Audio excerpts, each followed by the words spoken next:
చిన్నబాబు ఆంధ్ర నుంచి హైదరాబాద్ రావడానికి ఫ్లైట్లకి ఇంత ఖర్చు అయింది, 70 సార్లు తిరిగారు. ఈ ఖర్చు ఎవరు పెడుతున్నారు? అలా చెప్పిన దాఖలాలన్నిటిపైన వీళ్ళకి ఎక్కడా కూడా కొంచెం కూడా విచక్షణ జ్ఞానం, సిగ్గు సెర ఉంటే ఇంకోసారి ఇలాంటి ప్రయత్నాలు చేయరు.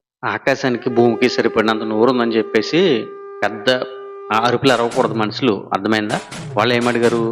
ఏదో లోకేష్ బాబు ఎవరి డబ్బుతో తిరుగుతానని చెప్పేసి అడిగారు జనం. ఓకే, నువ్వేం చెప్పాలి?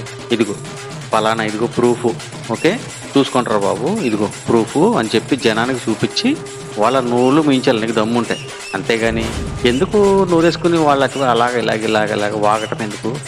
వాళ్ళ దగ్గర తిట్టించుకోవడం ఎందుకు? ఓకే, సోషల్ మీడియాలో ఉన్నప్పుడు కొంచెం తగ్గించుకుని బతకాలి, అర్థమవుతుందా? నీకేమైనా ఒప్పుకుంటే పట్టుకొచ్చి ఆ పేపర్లో వాళ్ళకి చూపించు, ప్రూఫ్స్ ఇచ్చిన తర్వాత వాళ్ళే నోరు మూసుకుంటారు. అవేం తెలీదు. ఓ బాగా హెవీగా ఉంటావు పేగంలే, బుర్రకాయ ఉండాలి, అర్థమైందా?